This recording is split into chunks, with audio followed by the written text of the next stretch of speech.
ஆமென். என்ன எல்லாம் சோர்ந்து போயிருக்கீங்க? சத்தம் பத்தல. ஆமென்.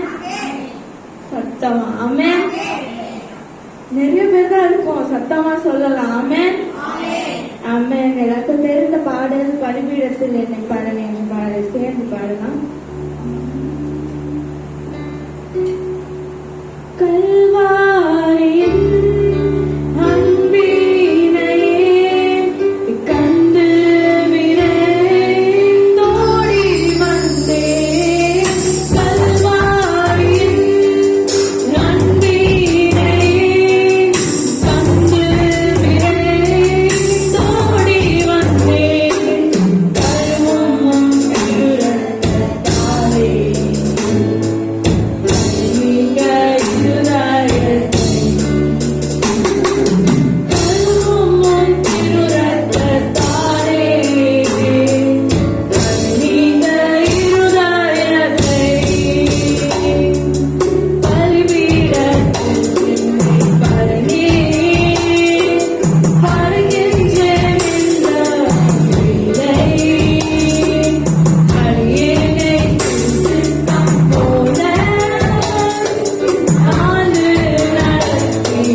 எல்லாரும் சந்தோஷமா தான் இருக்கீங்களா?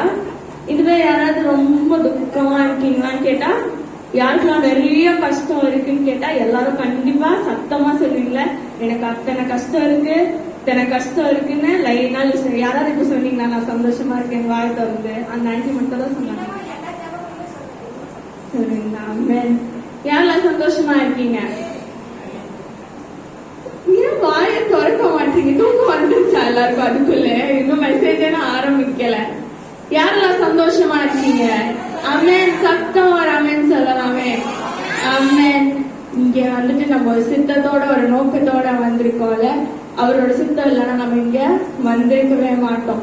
அவ்வளோ கஷ்டத்தோட அவ்வளோ பாடுகளோட நம்ம வந்திருக்கோம். நம்ம உள்ளத்துல இருக்கிறது அவருக்கு மாத்திரமே தெரியும்ல. நம்ம இங்க வந்திருக்கோம், ஆனா என்ன வெளியில சிரிப்ப வச்சுட்டு இருக்கோம். ஆனா இந்த கஷ்டத்தையும் அவர் மாற்றுவார். ஆமென். யாரெல்லாம் விசுவாசிக்கிறீங்க? யாரெல்லாம் விசுவாசிக்கிறீங்க? இங்க இப்போ கஷ்டத்தோட வந்திருக்க யாவரும் போகும்போது ஒரு அற்புதத்தோட போகும். ஆமென். யாரெல்லாம் விசுவாசிக்கிறீங்க? சத்தம் பத்தல. நீங்க தான் மெயினா வரணும். இப்போ அவங்கலாம் எல்லாம் பார்த்துட்டாங்க, வாய்வ பசங்க. நீங்க தானே என்ன பண்ணணும்? கடவுளுக்காக எழும்பணும். சத்தமா சொல்லலாம். ஆமென். உங்க வாழ்க்கையிலயோ அற்புதம் நடக்க போகுது. இங்க இருந்து கடந்து செல்லும் போது உங்க வாழ்க்கையில ஒரு அற்புதத்தை காண போறீங்க. ஆமென். சோ எல்லாருமே இப்ப வந்துட்டு என்ன, உங்களை கேள்வி கேட்டா பதில் சொல்ல பிடிக்காது, ஆனா திருப்பி நம்ம கேள்வி கேட்டா கேட்டுட்டே இருப்போம்ல. அது எல்லாருக்கும் ஒரு பழக்க தோஷம் இல்ல.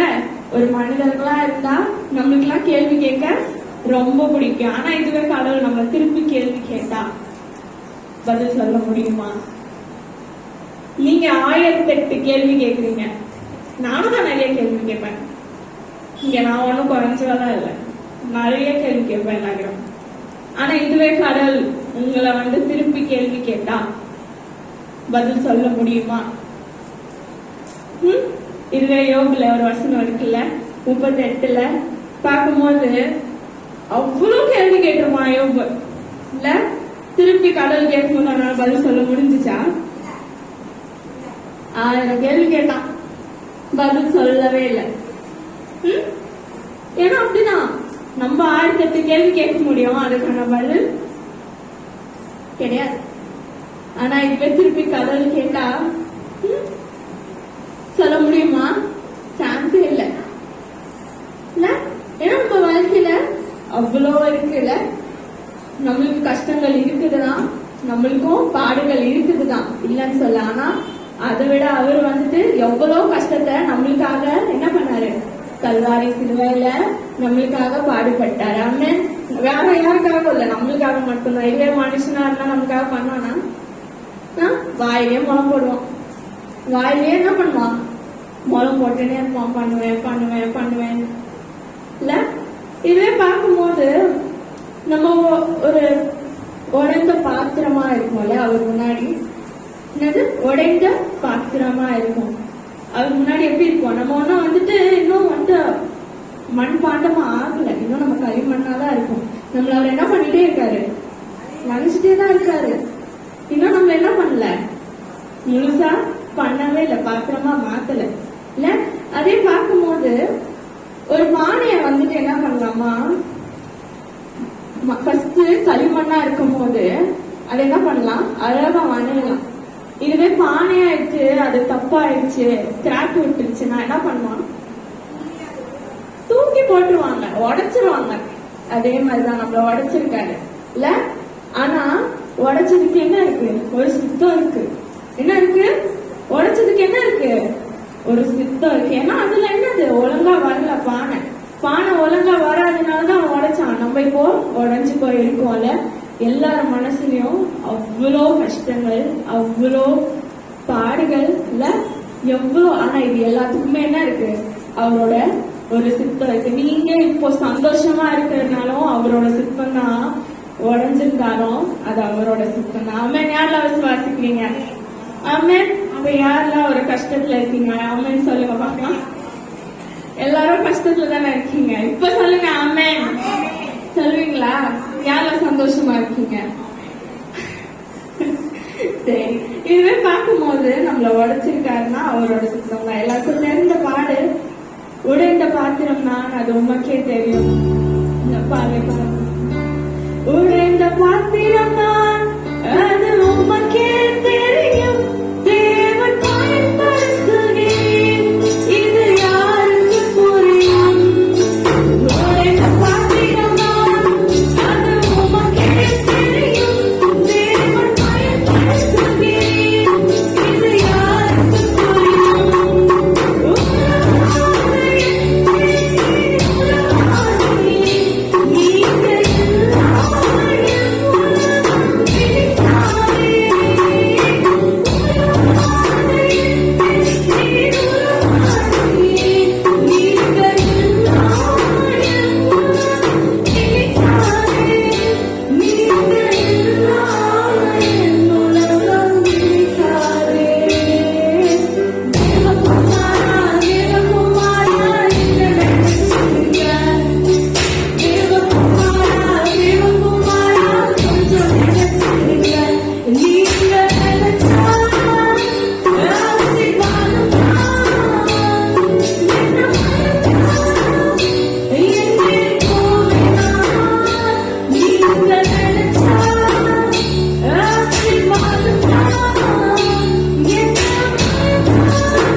எனக்கு இவ்வளவு கஷ்டம் இருக்குது போயிட்டு கெஞ்சிரோம்ல.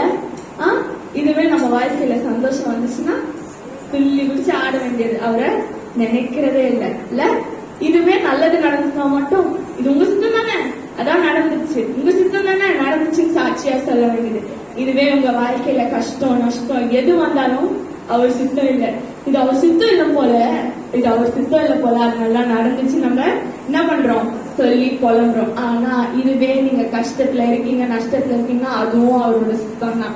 என்னது, இதுவும் அவரோட சித்தம் தான். ஆனா இதுவே உங்க மனசுல ஒரு சித்தத்தை வச்சுட்டு அவர் அண்டையில போய் நின்னீங்கன்னு வைங்களேன், அந்த ஜெபம் கேட்கப்படாது. மனசுல ஒரு சித்தத்தை வச்சுட்டு என்ன பண்ணக்கூடாது, அவர் அண்டையில போய் நிக்கவே கூடாது. நடந்துச்சுன்னு வைங்களேன், அது நடந்த பிறகு அப்போ இது உங்க சித்தம் தானான்னு சொல்றதுல ஒரு அர்த்தம் இல்லை. அதுக்கப்புறம் நீங்க கஷ்டம் தான் படுவீங்க. ஆமென். அதே மாதிரி கடல் அண்டை போகும்போது ஒரு சித்தத்தை மனசுல வச்சுட்டு போவாதீங்க. மனச தெளிவாக்கிட்டு அவர் போய் கேளுங்க, இது உங்களுடைய சித்தமா இசப்பா அப்படின்னு கேளுங்க. ஆமென். எல்லாருக்கும் தெரிந்த வசனம் மார்க் எழுதின சுவிசேஷம் 5ஆம் அதிகாரத்துல பார்க்கணுமானால் இப்போ நம்ம உடைச்சிருக்கதும் அவரோட சித்தம்னால இது எதுக்கு உடைச்சிருக்காரு அப்படின்ட்டு நம்ம பார்க்க போறோம். நம்ம எதுக்கு உடைச்சிருக்காரு, எதுக்கு நம்ம சித்தத்தை கூப்பிட்டு வந்திருக்காரு அப்படின்னு நம்ம பார்க்க போறோம். ஸோ மார்க் எழுத சுவிசேஷம் 5ஆம் அதிகாரம் 21 43 வரைக்கும் நம்ம படிக்கும் போது யாவரு விசுவாசத்தை பத்தி பார்க்க போறோம். யாவரு தெரியுமா யாருன்னு? யாரு? ஜபாலய தலைவனாங்க. என்ன ஆச்சுன்னு தெரியுமா அவங்க கதையில? நம்மள மாதிரிதான் அவரும் என்ன நம்மள மாதிரிதான். என்னது? அவங்க வாழ்க்கையிலயும் ஒரு கஷ்டம். என்ன கஷ்டம்? அவங்க பொண்ணுக்கு என்ன ஆச்சு? மரணத்துல அப்படியே இருக்கா, சாவர நிலைமையில இருக்கா. நம்மளுக்கு என்னது? நம்மளுக்கும் என்னது? வாழ்க்கையில சாவர நிலைமை இருக்குல்ல. அவ்வளோ கஷ்டம், எல்லாருக்கும் அவ்வளோ கஷ்டம், அவ்வளோ நஷ்டம். வாழ்க்கையில எல்லாமே இருக்கு. அவனுக்கும் என்ன இருந்துச்சு? வாழ்க்கையில கஷ்டம் இருந்துச்சு. என்ன இருந்துச்சு? அவன் பொண்ணுக்கு உடம்பு சரியில்லை. எல்லாருக்கும் சாதாரண ஒரு ஃபீவர் வந்தாலே என்ன ஆயிடும்? பயம் வந்துடும். பசங்களுக்கு எல்லாம் உடம்பு சரியில்லைன்னா என்ன ஆயிடுது? பயந்துரும். அப்படியே பதட்டம் ஆயிடுது. எல்லாரும் என்ன பண்றாங்க? பயந்துடுறாங்க. ஆனா அவன் வந்து அவங்க பொண்ணு என்ன பண்றா? சாவர நிலைமையில இருக்கா. அப்ப என்ன ஆகுறாங்க? அங்க என்ன நடக்குது?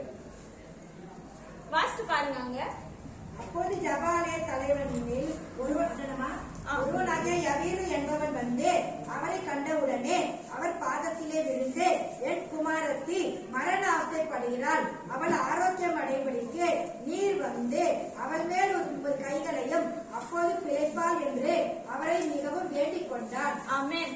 அங்க என்ன சொல்றாங்க? அங்க என்ன பண்றாரு? ஏஸ்பா வராரு. ஏஸ்பா வரும்போது என்ன ஆகுதுங்க? சுகம் கிடைக்குது. அப்படியா? கேக்குறாங்க அவங்க அப்பா. என்னன்னு போயிட்டு நீங்க வந்து என்ன பண்ணுங்க? தொடுங்க. வந்து என்ன பண்ணுங்க? தொடுங்க. அவரோட விசுவாசம் அந்த மாதிரி. நீங்க வந்து தொட்டா என்ன ஆகும்? சோகமாகும். இதே மாதிரி பைபிள் ஒரு வசனம் இன்னொருத்தர் இருக்காரு. என்ன சொல்ற? நீங்க வந்து சொன்னா போதும் என்ன ஆகும்? சோகமாயிடும் அப்படின்னு சொல்லுவார்ல. அதே மாதிரி இவருக்கு என்ன விசுவாசம்னா, அவர் வந்து என்ன பண்ணா போதும்? தொட்டா போதும் என் பொண்ணு பிழைப்பா. இதே மாதிரிதான் நம்ம வாழ்க்கையிலும். என்னது? ஏசப்பா வந்து இது செஞ்சா போதும், அது செஞ்சா போதும் நம்ம கேக்குறோம்ல. இதே மாதிரி நம்ம வாழ்க்கையில குறுக்க ஒருத்தன் வந்தானா, அதே மாதிரி ஏசப்பா போயிட்டு இருக்கும்போது குறுக்க யாரு வந்தா? குறுக்க யாரு வந்தா? பெரும்பால் உள்ள ஸ்ரீ வந்தா. என்ன பண்ணா? அவன் வந்துட்டு அவளோட கஷ்டத்தெல்லாம் இது பண்ணா. என்ன பண்ணா? இதே மாதிரிதான் நம்ம வாழ்க்கையிலும். நம்ம ஒழுங்கா போயிட்டு இருப்போம் இல்ல, நடுவுல யார் வந்துருவா? யார் வருவா? கண்டிப்பா வாழ்க்கையில என்ன வருவா? பிசாசு வந்துரும். அதே மாதிரி நான் அவளை பிசாசுன்னு சொல்லல. கடவுள் வந்து என்ன போயிட்டு இருக்கும் போது நடுவுல என்ன ஆச்சு? ஒரு டிராபிக் ஜாம் வந்துருச்சு. என்ன ஆச்சு? டிராபிக் ஜாம் வந்தனால என்னாச்சு? அந்த லேடிக்கும் என்னாச்சு? அவளுக்கும் கஷ்டம் இருந்தது. அவளும் வந்து கடவுளை விசுவாசிச்சுதான் அவளும் நடுவுல வந்தா. வந்து என்னாச்சு? அவளுக்கு என்னன்னா விசுவாசம், ஏசப்பாவோட தொட்டா சுகமாயிடுவேன் அப்படின்னு. இவருக்கு என்ன விசுவாசம்? அவரு வந்து என்ன தொட்டா சுகமாயிடும்னு. இதே நீங்க வசனத்துல பாக்கும்போது அவ வந்து தொட்டுருவா. தொட்டனே என்ன ஆகும்? வல்லமா போயிடும். என்ன ஆகும்? அவ சரியாயிடுவா. அப்படியா? சரியாயிடுவாளா? சரியானோடனே அதுக்கப்புறம் என்ன சொல்லிருப்பாங்கன்னா, ஏசப்பா கிட்ட அவள் எல்லா கதையும் சொல்லுவாளாம். என்ன சொல்லுவாளாம்? அவளோட சாட்சிய ஃபுல்லா சொல்லுவாளாம். அங்க என்ன நடக்குது? யாரோட மகள் என்ன ஆயிடுச்சு? அங்க செத்துட்டு இருப்பா. இதெல்லாம் நடுவுல நடக்கும்போது கோவம் வருமா வராதா? அவங்களுக்கு எல்லாம் வருமா வராதா? கண்டிப்பா வரும். ஏன்னா நடுவுல நீ போய் கேட்ட, திருப்பி நடுவுல யார் வரா? இந்த பெரும்பாடுள்ள ஸ்திரீ வரா. வந்து என்ன ஆகும்? கடுப்பாகுமா ஆகாதா? அங்க பொண்ணு அப்புறம் என்ன வரும்? நியூஸ் வரும். இறந்து போயிட்டா அப்படின்ட்டு நியூஸ் வந்துருமா? இன்னொருக்கு என்ன ஆகும்? கோவம் தான் வரும். ஆனா அவர் கோவப்பட்டாரா? இல்ல. கோவப்பட்டாரா? இதுவே நீங்களா இருந்தா என்ன பண்ணிருப்பீங்க?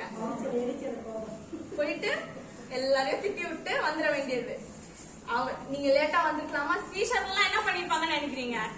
டீச்சர் எல்லாம் போயிட்டு நீங்க சீக்கிரம் வந்துக்கலாம்ல, சீக்கிரம் வந்துதான் நிறைய பேரை சுகப்படுத்திட்டு போயிருக்கலாம்ல அப்படின்னு கண்டிப்பா கேட்டிருப்பாங்களா மாட்டாங்களா? கண்டிப்பா கேட்டிருப்பாங்க இல்ல. இதே வந்துட்டு முன்னாடியே நான் என் பொண்ணை வந்து பாத்துருக்கலாம்ல அப்படின்னு கேட்டுப்பானா மாட்டானா? கேட்கல, கேட்கவே இல்ல, வாயை திறக்கல. இதுவே நீங்களா இருந்தா கேள்வி கேட்டுனே இருக்கணும். ஏன் எனக்கு மட்டுமா நான் சுத்தி இருக்கவங்க பாக்குறதே இல்ல. சுத்தி இருக்கவங்களுக்கு அவ்வளவு கஷ்டம் இருக்கும் இல்ல, பாக்குறதே இல்ல. அதே மாதிரி என்னாச்சு, அவ இறந்துட்டா. இறந்தானே கடவுள் என்ன சொல்றாரு, ஒரு வசனம் இருக்கு, எடுத்து வாசிக்கலாம். மார்க் எழுதின சுவிசேஷம் 5ஆம் அதிகாரம் 36வது வசனம். அவர்கள் சொன்ன வார்த்தையை இயேசு கேட்டவுடனே ஜெப ஆலய தலைவனை நோக்கி, பயப்படாதே, விசுவாசம் உள்ளவனாயிரு என்று சொல்லி. ஆமென். என்னன்னு சொல்றான்? பயப்படாதே. என்னன்னு சொல்றாரு? பயப்படாதே, விசுவாசம் உள்ளவனாயிரு. ஆமென். யாரெல்லாம் விசுவாசிக்கிறீங்க? யாரெல்லாம் விசுவாசிக்கிறீங்க? அவ இறந்துட்டா. இறந்த பிறகு அவரால் மாத்த முடியுமா? மாத்த முடியுமா? விசுவாசமா இருந்தா சொன்னாரு, வேற ஒண்ணுமே சொல்லல. அதுக்கு திருப்பி என்ன ஆச்சு, என்ன கேட்டாரு தெரியுமா? எதுவுமே கேட்கல, வாய தொட்டல. இதுவே நம்மளா இருந்தா என்ன பண்ணிருப்போம்? கண்டிப்பா எல்லாமே என்ன பண்ணிருப்போம், திருப்பி பேசிருப்போம் இல்ல. அதே மாதிரி கடவுள் போய் என்ன பண்ணாரு? தொட்டு சுகமாக்குனாரா? ஆக்குனாரு. சுகமாக்குனாரா? இறந்தவள எழுப்புனாரு. அதே மாதிரி உங்க வாழ்க்கையிலயும் ஒரு அற்புதத்தை செய்வார். ஆமென். யாரெல்லாம் விசுவாசிக்கிறீங்க? ஆமென். அதே மாதிரி இதேதான் நம்மளோட வாழ்க்கையிலயும் அவர் கேட்கிறாரு. விசுவாசத்தை மட்டும் தான் கேட்கிறாரு. வேற என்ன கேட்கிறாரு? விசுவாசத்தை. நம்மளோட என்னதான் நம்மள உடைச்சாலும் என்ன கேட்கிறாரு? முதல்ல விசுவாசத்தை கேட்கிறாரு. இந்த விசுவாசம் உங்களுக்கும் எனக்கும் இருக்கா? என்ன சேர்த்துதான் சொல்றேன், உங்களுக்கும் எனக்கும் இருக்கா? யோசித்து பாருங்க. இருக்கா? கடுகளவு விசுவாசம் இருந்தா போதுன்றாரு. இருக்கா நமக்கு? இருக்கா? இருக்கா? சூப்பரா. அந்த விசுவாசம் நம்மளுக்குள்ள இருந்தா என்ன போதும், எல்லாமே நடக்கும். ஆனா இதுவே நான் எத்தனை வருஷம் காத்துட்டு இருக்கேன், எத்தனை வருஷமா என்ன கடவுள் உடச்சுனே இருக்காரு, எத்தனை மாசமா என்ன உடச்சுனே இருக்காரு, எத்தனை நாளா உடச்சுனே இருப்பாரு, அதெல்லாம் தெரியாது. ஆனா உடைச்சாதான் உன் வாழ்க்கையில அற்புதம் நடக்கும். ஆமென். யாரெல்லாம் விசுவாசிக்கிறீங்க? அப்பதான் உங்க வாழ்க்கையில அற்புதத்தை செய்ய முடியும்ல. அதனாலதான் உங்களை உடைக்கிறாரு, வேற எதுவுமே இல்லையே. அத உடைச்சாருன்னா, உங்களை உடைச்சாருன்னா உங்களோட விசுவாசத்தை பாக்குறதுக்காகவே என்ன பண்றாரு, உடைக்கிறாரு. உங்க வாழ்க்கையில அற்புதத்தை பாக்குறதுக்காக, நீங்க காணணும், நீங்க சாட்சியா அவருக்கு நிக்கிறதுக்காகவே உங்களை என்ன பண்றாரு, அவரோட சித்தமாய் உங்களை உடைக்கிறார். வேற எதுக்காகவும் இல்ல. சரியா? அடுத்ததான் பார்க்கும்போது சங்கீதத்தின் புஸ்தகம் 18ஆம் அதிகாரத்துல பார்க்கலாம். அதுல தாவீதின் ஒரு தாவீதோட சங்கீதம் தான் எல்லாமே. அதுல பார்க்கும்போது இத 3ஆ பிரிச்சிருப்பாங்க. 18 3ஆ பார்க்கும்போது நம்ம ஃபர்ஸ்ட் பார்ட் மட்டும் தான் பார்க்க போறோம். அதுல எப்படின்னா தாவீதோட உறவை பத்தி பார்க்க போறோம். கடவுளுக்கும் தாவீதுக்கும் உள்ள உறவை பத்தி நம்ம பார்க்க போறோம். அதுல பார்க்கும்போது அவர் என்ன சொல்றாரு, யாராவது ஒருத்தவங்க வாசிங்க. என் பலனாகிய கர்த்தாவே, உம்மில் அன்பு கூறுவேன். கர்த்தர் என் கண்மலையும் என் கோட்டையும் என் ரட்சகரும் என் தேவனும், நான் நம்பியிருக்கிற என் துருகமும் என் கேடகமும் என் ரட்சணை கொம்பும் என் உயர்ந்த அடைக்கலமுமாய் இருக்கிறார். ஆமென். யாரெல்லாம் விசுவாசிக்கிறீங்க? ஆமென். என்ன சொல்லியிருக்காரு? என் பலனாகிய கர்த்தாவே, உம்மில் அன்பு கூறுவேன். உண்மையில் நான் அன்பு கூறுவேன். கூறுறீங்களா? கூறுறோமா? கண்டிப்பா கூறுறோமா? இதுவே அந்த கல்வாரி சிலுவையில நம்மள அவர் மறந்துருந்தாருன்னு வைங்க, இப்படிலாம் நம்ம உட்கார்ந்துருக்கவே மாட்டோம். அவர் எவ்வளவு அன்பு புரிஞ்சிருந்தா, எவ்வளவு அன்பு நம்ம மேல வச்சிருந்தா நம்ம இங்க நின்னுட்டு இருக்கோம்ல, இங்க இருக்கோம்ல. அந்த அன்பு நம்ம திருப்பி குடுக்குறோமா? மத்தவங்க எல்லாருக்கும் குடுக்குறோம். மனுஷங்களுக்கு தேவையில்லாததுக்கெல்லாம் போய் குடுக்குறோம் இல்ல. தேவ அன்பு நம்ம அவர் நம்மளுக்கு கொடுக்குறாரு, நிறைய கொடுக்குறாரு. நம்ம திருப்பி கொடுக்குறோமா? கேள்வி கேட்டு பாருங்க. எல்லாருக்கும் தெரிந்த பாடல் என்னை நேசிக்கின்றார் அந்த பாடலை பாடலாம். என்னை நேசிக்கின்றாயா, என்னை நேசிக்கின்றாயா, கல்வாரி காட்சியை கண்ட பின்னும் மெசியாமல் இருப்பாயா, கல்வாரி காட்சியை கண்ட பின்னும் மெசியாமல் இருப்பாயா, என்னை நேசிக்கின்றாயா.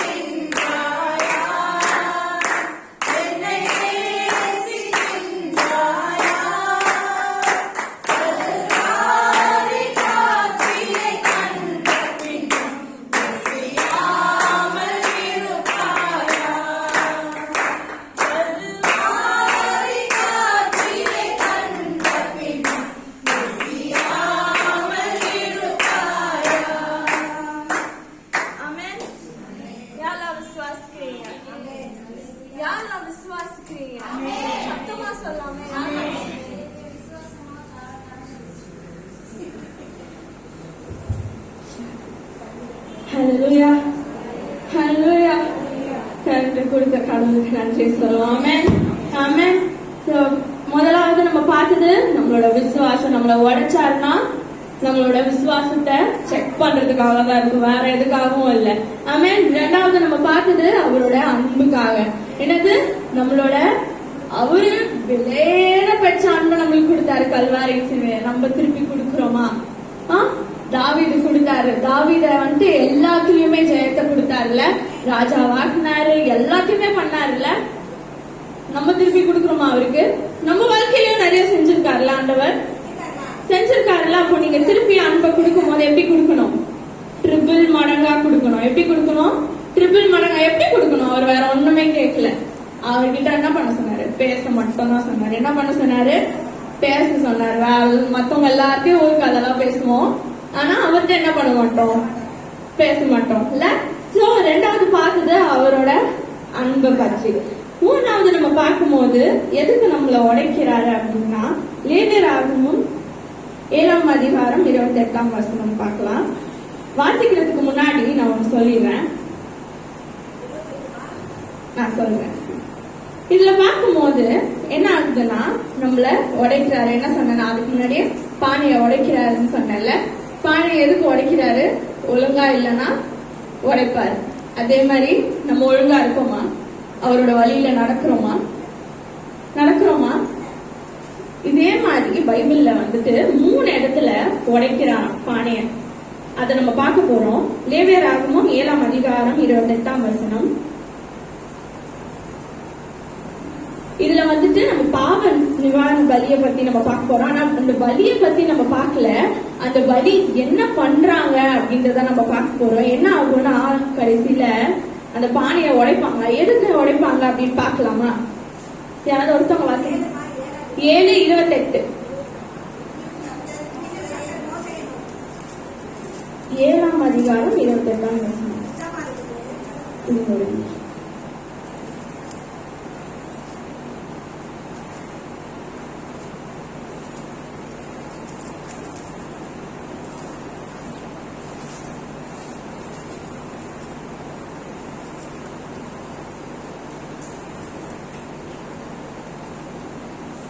அதுல இருந்து படிக்காதீங்க.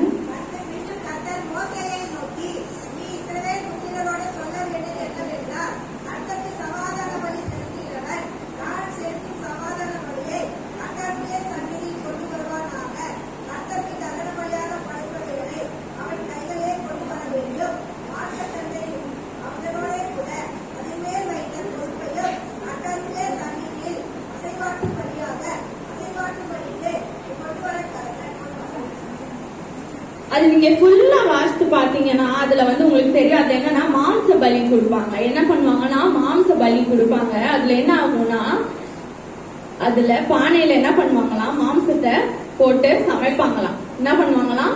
மாம்சத்தை போட்டு சமைப்பாங்களாம். அது என்ன பண்ணுவாங்களாம்? அது பானையில தான் செய்வாங்களாம். ஏன்னா அந்த மாம்சத்தை பலி கொடுத்துட்டு என்ன பண்ணுமா, அந்த பானையை யூஸ் பண்ணக்கூடாதா யாருமே. ஏன்னா அது வந்துட்டு ஊறிடுமா அந்த பானையில. என்ன ஆயிடுமா? எக்ஸாம்பிள் சொன்னா, நம்ம வீட்டுல வந்துட்டு எல்லா வீட்லயும் மீன் குழம்பு, கார குழம்பு வைக்கிறதுக்குமே ஒரு தனி மண்பானை இருக்குமா? பானை இருக்கும், இல்லைன்னா சட்டி இருக்கும். ஏன்னா என்ன ஆகும்? அதுலயே தான் நம்ம செய்வோம் மீன் குழம்பு. ஏன்னா அதுல ஊறிடும். கரெக்டா? ஊறுனா என்ன ஆகும்? டேஸ்ட் நல்லா இருக்கும்னுவாங்க. என்ன சொல்லுவாங்க? டேஸ்ட் நல்லா. அதுவும் அந்த ஊறி காலையில இன்னும் நல்லா இருக்கும்னுவாங்க. நைட்டு வச்சா காலையில இன்னும் நல்லா இருக்கும்னுவாங்க. அதே மாதிரி என்ன ஆகும்னா, இந்த மாம்ச பலியை எடுத்த பிறகு அதுல ஊறிடுமா அந்த மாம்சம். அதனால என்ன பண்ணக்கூடாதா, அந்த பானைய மறுபடியும் யூஸ் பண்ணவே கூடாது. அதனால என்ன பண்ணிடுவாங்களா, உடைச்சிருவாங்களாம். நம்மளோட மாம்சமும் எப்படி இருக்கு? பாவத்தினால ஊறி போயிருக்கு. என்ன பண்ணணும்? அவர் உடைப்பாரு கண்டிப்பா. ஏன்னா நம்ம அவர் வழியில நடக்கலையே. என்ன பண்ணுவாரு? அவர் வழியில நடக்கலன்னா என்ன பண்ணுவாரு? கண்டிப்பா நம்மள உடைப்பாரு. சரி, அதே மாதிரி இன்னொரு இடத்துல பார்க்கும்போது, லேவியராகமம் 11ஆம் அதிகாரம் 33ஆம் வசனத்துல பார்க்கும்போது இதுல என்ன ஆகும்னா, இதுலயுமே அதே மாதிரிதான். என்ன ஆகும்னா, அந்த பானையில வந்து செத்த, இந்த நம்மளுக்கு பைபிள்ல இருக்குல்ல, இந்த விலங்கு சாப்பிடக்கூடாது, அந்த விலங்கு சாப்பிடக்கூடாது, நிறைய இருக்குல்ல. அதே மாதிரி அதை பத்தி நான் பேச விரும்பல. அதுல இருந்து பார்க்கும்போது அதுல அந்த செத்த விலங்கு அந்த பானைக்குள்ள விழுந்துருச்சுன்னா என்ன பண்ணுவாங்களாம், அந்த பானையை யூஸ் பண்ண மாட்டாங்க, உடைச்சிருவாங்க. அந்த பானை என்ன பண்ணுவாங்களாம், உடைச்சிருவாங்களாம். அந்த பானை என்ன பண்ணக்கூடாது, யூஸ் பண்ண. ஏன்னா அந்த செத்த அந்த விலங்கு நம்ம என்ன பண்ணக்கூடாது, சாப்பிடக்கூடாது, எதுவுமே பண்ணக்கூடாது. அதுல இருக்க என்ன ஆகும், அதுல இருக்கிறது ஏதாவது வந்து ரத்தமோ ஏதாவது வந்துட்டு அந்த பானையில ஊறிடும் அப்படின்னு சொல்லிட்டு அந்த பானையை யூஸ் பண்ணக்கூடாது, உடைச்சிடணும் அப்படின்னு சொல்லுவாங்களாம். அதே மாதிரி அடுத்ததுல பார்க்கும்போது லேவியராகமம் 15ஆம் அதிகாரம் 12ஆம் வசனத்துல பார்க்கும்போது இதே மாதிரி ஒரு தீட்டு ஒண்ணு இருக்குமா, இஸ்ரவேல் ஆண்களுக்கு வந்துட்டு ஒரு தீட்டு ஒண்ணு இருக்குமா. அதுல என்னன்னா ஒரு நோய் ஒண்ணு இருக்குமா. அது எப்படின்னா தண்ணியா வந்துட்டே இருக்குமா. அது என்ன சொல்லுவாங்கன்னா பிரமியன் கைகளை தண்ணீரால் கழுவாமல் ஒருவனை தொட்டால் உனக்கு மக்களை தொட்டு தண்ணீரில் மூழ்கி சாயங்காலம் மட்டும் தீட்டுப்பட்டிருப்பானாக. அதுல அந்த தீட்டு இருக்குமா. அதுல என்ன பண்ண, அந்த தீட்டு எப்படின்னா ஒரு மாதிரி தண்ணியா வந்துட்டே இருக்குமா. என்ன ஆகுமா, ஒரு மாதிரி தண்ணியா வந்துட்டே இருக்குமா. அதனால அந்த தீட்டு பட்டவங்களை எல்லாம் என்ன பண்ணுவாங்க, இதே மாதிரிதான் போயிட்டு உடைக்க சொல்லுவாங்க. இதே மாதிரி 3 இடத்துல கடவுள் என்ன பண்ணிருக்காரு, இந்த பானைய உடைச்சிருக்காரு. அதே மாதிரி நம்ம வாழ்க்கையிலயும் நம்ம பானைய நம்ம தான் அந்த மண்பாண்டம், நம்ம தான் என்னது அந்த மண்பாண்டமே நம்ம தான். என்ன பண்றாரு, அவர் நம்மள உடைச்சாருன்னா அது அவரோட சித்தம் இல்ல. ஏன்னா நம்ம அவரோட வழியில நடக்கிறோமா, யாரெல்லாம் விசுவாசிக்கிறீங்க, நான் நடக்கிறேன், யார் வந்து சொல்வீங்க நான் நடக்கிறேன் அப்படின்னு யாரெல்லாம் சொல்ல முடியும், ஒருத்தராலே சொல்ல முடியாதா. அதனாலதான் நம்மள அவர் உடைக்கிறார். என்ன பண்றாரு, உடைக்கிறாரு. கண்டிப்பா நம்மள உடைக்கிறாருன்னா ஃபர்ஸ்ட் நம்ம விசுவாசத்தை செக் பண்றாரு. அடுத்தது நம்ம அவர் மேல வச்சிருக்க அன்பு எவ்வளோ இருக்குன்னு பாக்குறதுக்காக நம்மள உடைக்கிறாரு. 3வது அவரோட வழியில நம்ம நடக்கலன்னா என்ன பண்றாரு, உடைப்பாரு. என்ன பண்ணுவாரு, ஆமென். யாரெல்லாம் விசுவாசிக்கிறீங்க, நீங்க ஒழுங்கா அவரோட வந்துட்டு விசுவாசிச்சு நடக்கிறீங்க, அவர் மேல அன்பு வச்சிருக்கீங்க, அவர் வழியில நடக்கிறீங்க அப்படின்லாம் யார் இது பண்றீங்க, சத்தமா சொல்லலாமே. ஆமென் ஆமென். யாரெல்லாம் அது மாதிரி பண்ணுவீங்க, இனிமேல யார் அவர் வழியில நடப்பீங்க, யார விசுவாசிப்பீங்க, யாரெல்லாம் இது பண்ணுவீங்க, அவர் மேல அன்பு கூறுவீங்க. ஆமென், சத்தமா சொல்லலாமே. ஆமென்.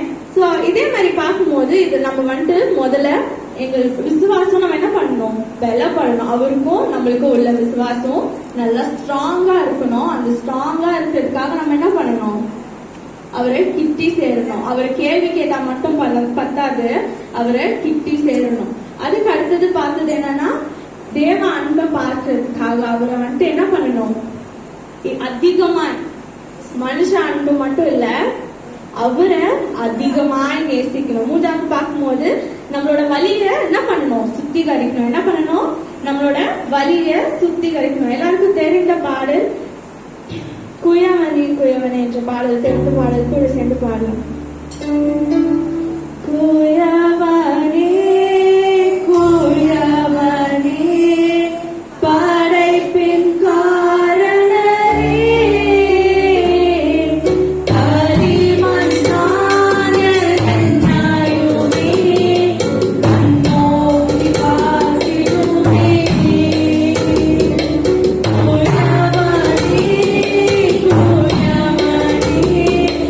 Bye.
அவரோட கையில களிமண்ணா களிமண்ணா இருக்கணும், மண்பாண்டமா இல்ல களிமண்ணா இருக்கணும்ன்ற என்ன பண்ணணும், அவரிடம் நம்ம கேட்கணும். அவர் என்ன கேட்கணும், ஏசப்பா நீங்க எங்களுக்கு களிமண்ணா எங்களை வணைந்து கொள்ளுங்க, பானையா என்ன உடைக்காதீங்க. உண்மை விசுவாசிச்சு உங்க மேல அன்பு வைத்து உங்க வழியில நாங்க நடக்க எங்க கூட இருங்க. நீங்க எங்களை உடைச்சாலும் பரவாயில்ல, எவ்வளவு அழுதாலும் நான் பரவாயில்ல, இது உம்முடைய சித்தமா இருந்தால், உம்முடைய சித்தமா இருந்தால் என்னன்னு கேட்கணும், உம்முடைய சித்தம் எங்களை உடைக்கிறதா இருந்தா, உம்முடைய சித்தம் எங்களை அழுவ வைக்கணும் அப்படின்னு இருந்தா, உம்முடைய சித்தம் நாங்க சிரிக்கணும்னு இருந்தா, உம்முடைய சித்தம் எங்க வாழ்க்கையில அற்புதம் நடக்கணும்னா நாங்க என்ன பண்றோம், உடையிறோம், சிரிக்கிறோம், அழுகுறோம். எங்க வாழ்க்கையில அற்புதத்தை செய்யுங்க அப்படின்னு என்ன பண்ணணும், கேட்கணும். எப்போ பார்த்தாலும் போயிட்டு வாழ்க்கையில நல்லதை மட்டும் செய்யுங்க, நல்லதை மட்டும் செய்யுங்கன்னு கேட்காதீங்க. ஆமென், ஆமென். இப்போ நீங்க உடைஞ்சிருந்தா, இப்போ நீங்க அழுது கொண்டிருந்தா, உங்க அழுகை எல்லாம் ட்ரிபிள் மடங்கா ஆசீர்வாதமா மாறும். ஆமென், ஆமென். யாரெல்லாம் விசுவாசிக்கிறீங்க? ஆமென். இப்போ நீங்க வீட்டுக்கு செல்லும் போது உங்களுடைய அழுகை எல்லாமே அவரோட சித்தமா இருந்தால், அவரோட சித்தமா இருந்தால் என்னமா மாறும், கண்டிப்பா ட்ரிபிள் மடங்கா ஆசீர்வாதமா அவர் மாற்றுவார். ஆமென், ஆமென். சத்தம் வரல. ஆமென். யாரெல்லாம் விசுவாசிக்கிறீங்க? ஆமென். லாஸ்டா ஒண்ணு பார்க்கும்போது மத்திய சுவிசேஷம் 18ஆம் அதிகாரம் 15ஆம் அதிகாரம் 18ல இருந்து 19 பார்க்கும்போது நம்ம மனசுல என்ன பண்ணணுமா, வாயிலிருந்து புறப்படுவவைகள் இதயத்திற்கு புறப்பட்டு வரும், அவைகளை மனுஷனை தீட்டுப்படுத்தும். எப்படியெனில் இதயத்திற்கு பொல்லாத சிந்தனைகளும் மலைப்பாடல்களும் விபசாரங்களும் வேசித்தனங்களும் களவுகளும் பொய்ச்சாட்சிகளும் தூஷணங்களும் புறப்பட்டு வரும். இவைகளே மனுஷனை தீட்டுப்படுத்தும். கை கழுவாமல் சாப்பிட்டிருந்து மனுஷனை தீட்டுப்படுத்தாது என்றார். ஆமென், ஆமென். மனசுல என்ன பண்ணணுமா, மனசுல இருக்கிறத சொல்லுவாங்கல்ல, என்ன மனசுல இருக்காத வாயில வரும். என்ன வரும், மனசுல இருக்கிறதா என்ன வரும், வாயில வரும். சும்மா வாயிலே பஜனை போட்டு கூடாது இல்ல, என்ன பண்ணக்கூடாது, சும்மா வாயிலே நான் இது பண்ணுவேன், நான் அது பண்ணுவேன், அதெல்லாம் சும்மா வாயில போடவே கூடாது. மூலமே மனசுல இருக்கிறத மூஞ்சில தெரியும்வாங்க. மனசுல இருக்கிறது இப்போ மனசுல அவங்க யாராவது ஒருத்தவங்க பேசிட்டு இருக்காங்கன்னா நம்ம மூஞ்சிலாம் மாறும் இல்ல, மனசுல இருக்கிறது அப்படியே மூஞ்சிலாம் மாறும். எனக்குலாம் மாறும் அடையாளத்தி மூஞ்சில மாறும் இல்ல, அது மாதிரி இருக்கவே கூடாது. சும்மா உள்ள ஒண்ணு வச்சுட்டு வெளியில நான் வந்து இது பண்ணுவேன், கடவுளுக்காக அதை பண்ணுவேன், இதை பண்ணுவேன். உன்னால முடிஞ்சா பண்ணு, என்ன பண்ணாது, என்ன பண்ணக்கூடாது, முடிஞ்சா பண்ணு. இதுவே வந்து தாத்தா ஊழியத்துல பார்க்கும்போது இது வந்து நான் இந்த வாரம் பேசினெல்லாம் எனக்கு தெரியவே தெரியாது. போன மாசம் தாத்தா இங்க மீட்டிங்ல சொல்லும் போது எனக்கே தெரியும் நான் அடுத்த மாசம் பேச போறேன் அப்படின்னு சொல்லிட்டு. இது அவரோட சித்தம் இல்ல, ஏன்னா எனக்கும் தெரியாது, என் மனசுல இல்ல நான் பேச போறேன்றது இல்ல, அது அவரோட சித்தம். கடவுள்கிட்ட பேசியிருக்காங்க தாத்தா மூலியமா, எனக்கு கடவுள் கொடுத்த ஒரு வாய்ப்பு. அதே மாதிரி இதே வந்துட்டு தாத்தா வந்துட்டு சண்டே கிளாஸ் எடுக்கிறதுக்கு வந்துட்டு கேட்டுட்டு இருந்தாங்க, யாராவது இருக்காங்களா அப்படின்னு சொல்லிட்டு. எல்லாருமே சொன்னாங்க அதெல்லாம் பேத்தியே இருக்காளே, எடுக்கலாமே நிறைய பேர் சொல்லிட்டு இருந்தாங்க. ஆனா நான் மட்டும் ரொம்ப ஸ்ட்ராங்கா இருந்தேன். என்னன்னா கடவுள் என்கிட்ட வந்துட்டு ஒரு ஊழியத்தை கொடுத்தாருன்னா அதை வந்துட்டு கரெக்டா பண்ணணும், கரெக்டா அதை வந்துட்டு அவர் வந்துட்டு என்கிட்ட கண்டிப்பா பேசினாதான் நான் இருப்பேன். சும்மா வந்துட்டு எல்லாரும் சொல்றாங்க நான் போய் பண்ண முடியாது இல்ல, அவர் கண்டிப்பா என்கிட்ட பேசினாதான் பண்ண முடியும். அதே மாதிரி பிரைட்டி மூலியமா கடவுள் பேசினாரு, பிரைட்டி எடுக்க ஆரம்பிச்சா. அதே மாதிரி என்ன ஆச்சுன்னா கல்யாணம் ஆன பிறகு ஒரு 6 மாசம் கழிச்சு டிசம்பர்ல இருக்கும்னு நினைக்கிறேன். ஆமா, டிசம்பர்ல வந்துட்டு என்ன ஆச்சுன்னா, நான் டிசம்பர்ல நவம்பர் 2ல வந்து தாத்தா கிட்ட சொன்னேன், எனக்கு வந்துட்டு ஒரே நான் வசனம் வாசிக்கும் போதெல்லாம் எனக்கு வாலிப கூடுங்க பத்தி அது நிறைய நான் படிச்சேன். வாலிபர்கள் பத்தி அது இது எல்லாமே எனக்கு நிறைய கடவுள் பேசிட்டே இருந்தா. நான் அவர்கிட்ட கேட்கும் போது எனக்கு வந்துட்டு கடவுள் அவரோட சித்தத்தை வெளிப்படுத்தின போது நான் தாத்தா கிட்ட வந்து சொன்னேன், இந்த மாதிரி நான் தாத்தாக்கும் அதே மாதிரி வந்துட்டு வாலிப கூட்டம் ஸ்டார்ட் பண்ணணும் அப்படின்ற ஒரு இருந்தது. அதே மாதிரி இப்போ வாலிப கூடுகை ஸ்டார்ட் பண்ண கடவுள் கிருபை செய்தார். இது அவருடைய சித்தம் மாத்திரமே. இது நான் வந்துட்டு நினைச்சிட்டே இருந்துட்டு நான் வந்துட்டு ஒன்னும் கூட்டத்தை ஸ்டார்ட் பண்ணல. தாத்தா மூலியமா ஸ்டார்ட் பண்ணல. கடவுள் அவர் என்கிட்ட பேசி என் மூலியமா அது ஆரம்பிக்கப்பட்டது. ஆமென். நேர்ல விசுவாசிக்கிறீங்க. இதுவே உங்க மனசுல ஒண்ணு வச்சுட்டு கடவுள்கிட்ட போயிட்டு இது சுத்தமா சுத்தமா சுத்தமா கேட்கணும். பண்ணவே கூடாது. அதை என்ன பண்ணக்கூடாது? பண்ணவே கூடாது. உங்களுக்கு ஒரு ஆசையை வச்சுட்டு கடவுள் கிட்ட போயிட்டு இது உங்க சுத்தமா சுத்தமான்னு கேட்கவே கூடாது. இல்ல, அவர்கிட்ட போயிட்டு தெளிந்த மனதுடன் என்ன பண்ணணும்? அவர்கிட்ட போய் என்ன பண்ணணும்? கேட்கணும். உண்மையா உத்தமமா கேட்கும் போதுதான் அவர் உங்ககிட்ட வெளிப்படுவார். ஆமென். யாருல விசுவாசிக்கிறீங்க? அதே மாதிரி மனசுல ஒண்ணு வச்சுட்டு கடவுளுக்காக எதையுமே நம்ம என்ன பண்ணக்கூடாது? பண்ணவே கூடாது. அவரோட சித்தத்துக்கு மாத்திரமே, அவரோட வார்த்தைக்கு மாத்திரமே நம்ம என்ன பண்ணணும்? வெளிப்படணும். ஆமென். யாருல விசுவாசிக்கிறீங்க? ஆமென். சத்தம் பத்தல. இன்னைக்கு நம்ம பார்த்ததுல முதலாவது என்ன பார்த்தோம்? அவரோட விசுவாசம். நம்மளோட விசுவாசம் எப்படி இருக்கு அவர்கிட்ட? நம்ம விசுவாசம் எப்படி இருக்கு? நம்மளோட சித்தம், அவரோட சித்தம் என்னன்னு நம்ம பார்த்தோம். ரெண்டாவதா பார்த்தது என்னது? நம்மளோட அன்பு எப்படி இருக்கு அவர்கிட்ட, நம்மளோட அன்பு எப்படி இருக்குன்றத பார்த்தோம். மூன்றாவது நம்ம பார்த்தது என்னது? அவரோட வழி. அவரோட வழியில நம்ம என்ன பண்ணணும்? நடக்கணும். நடந்தா என்ன ஆகும்? அவரோட சித்தம் வெளிப்படும். கண்டிப்பா என்ன படும்? நம்மள உடைக்கணும் இருந்தா உடைப்பாருதான் இல்ல, கண்டிப்பா. அதே மூணாவது பார்த்தது என்ன பண்ணணும்? அவரோட சித்தத்தில் கேட்கணும். சித்தத்தை நம்ம என்ன பண்ணணும்? காதுல கேட்கணும். மனசுல ஒண்ணு வச்சுட்டு கேட்க கூடாது. ஆமென். ஆமென். எல்லாம் விசுவாசிக்கிறீங்க இதெல்லாம் நடக்கும் அப்படின்னு? இன்னைக்கு நீங்க வீட்டுக்கு போகும்போது ஒரு அற்புதம் நடக்கும். ஆமென். எல்லாம் விசுவாசிக்கிறீங்க? இன்னைக்கு நீங்க உடைஞ்சு போயிருந்தீங்க அப்படின்னா கண்டிப்பா உங்க வாழ்க்கையில ஒரு அற்புதத்தை காண செய்வார். ஆமென். எல்லாருக்கும் தெரிந்த பாடல்.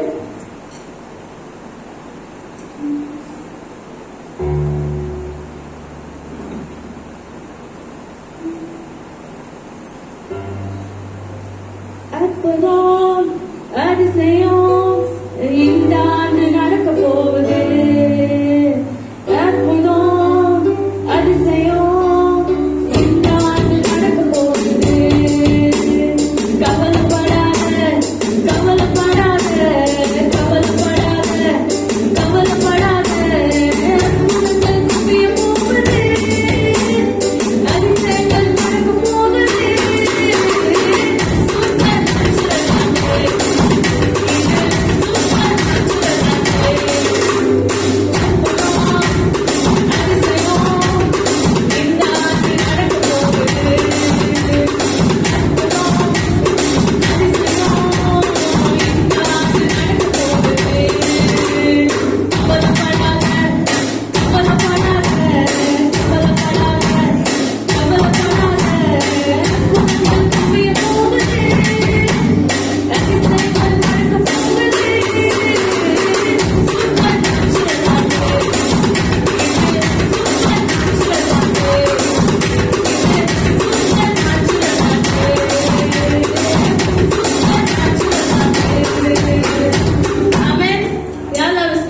இந்த ஆண்டுல உங்க வாழ்க்கையில ஒரு அற்புதத்தை செய்ய போகிறார். ஆமென். யாரெல்லாம் விசுவாசிக்கிறீங்க?